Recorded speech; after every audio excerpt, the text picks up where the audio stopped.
It was greeted by hundreds and hundreds of mourners who wanted to show their respect for this hero.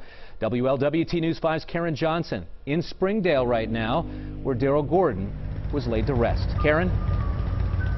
And Mike, what a wave of emotions out here today. When folks first started lining the streets, there was a lot of gentle laughter as they were talking about Darrell and how he was the father of his community, a barbecue guru.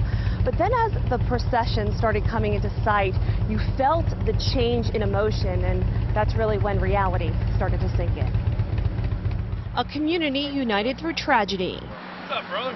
Gentle hugs brought comfort as hundreds of people, including many children, lined the streets leading to the cemetery. And I just think it's important to show them, these are the true heroes of us. They protect us every day. As the parade of buses carrying hundreds of firefighters rolled down the street, a sense of gratitude filled the air. These are the real heroes.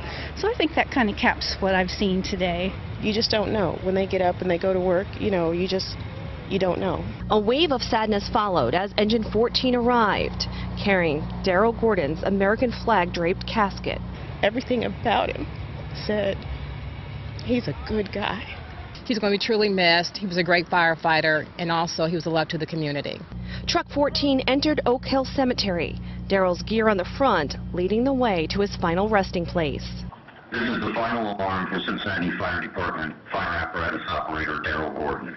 The final alarm followed by one last salute. Firefighters, praise and arms!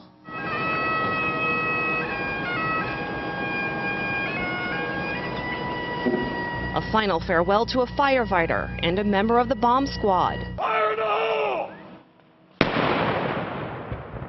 Darrell Gordon, also a husband and father, a neighbor with a huge heart, and whose legacy will not be forgotten. Take something that he left, his goodness, his kindness, his giving, and pass that forward. And we heard a lot about Darrell and who he was as a firefighter, a father, a husband, and a community member.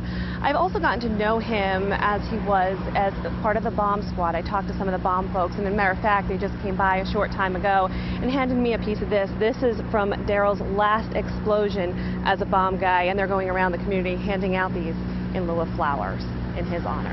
Reporting live tonight in Springdale, Karen Johnson, WLWT News 5.